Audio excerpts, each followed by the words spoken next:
I went online to look for a date and soon I met a man. On the very first day of chatting, he insisted we meet in person. So I packed my bags, took my daughter Dasha, and flew to his country. When I saw him, he looked almost as old as my dad. I was a little disappointed, but he was smooth and charming, and he doted on Dasha. His kindness slowly made me let my guard down. He took us to a castle so luxurious I could hardly believe it. But right at the door, the butler stared at Dasha with this weird look that scared her. The man only smiled and said the butler had no tongue and couldn't speak. Dasha ran into a kid's room and saw a picture of a little boy on the table. Suddenly a dog appeared behind her. She screamed and ran into a storage closet, and there she saw a pair of pale feet. When she looked up, a ghostly face was there. She screamed and ran out, and when I rushed in, I only saw a mannequin in a wedding dress. The man told me it was his late wife's dress, and the room had belonged to his son, who died of illness. The next day we went riding, but someone tampered with my saddle. I fell off and blacked out. When the man ran over, he looked worried, and then when he saw I was unconscious, his expression turned cold and cruel. He picked up a rock like he was going to kill me. At that moment, he saw Dasha fall into a pond, and he dropped the rock to save her. That night, Dasha told me she'd seen a pale woman who warned us we'd be killed if we stayed. I tried to comfort her and told her it was just a nightmare. But the next day I saw the words written on a window, "Run." I wiped them away and saw the butler standing outside. He took me to the stables, and I found the saddle had been deliberately cut. I asked him if he'd saved me. He widened his eyes but didn't say a word. When I mentioned the man, his face changed and he walked away. I was confused and went back to the kitchen. Dasha suddenly ran up to me and said, He came into my room last night.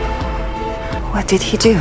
He sat next to me and he touched me. I felt a chill all over me and finally understood. This man was really dangerous. At dinner, I told him I wanted to leave. He snapped. He grabbed a sculpture and smashed it into my head. When I woke up, I was locked inside the walk-in freezer, freezing to death, and my daughter was nowhere to be found.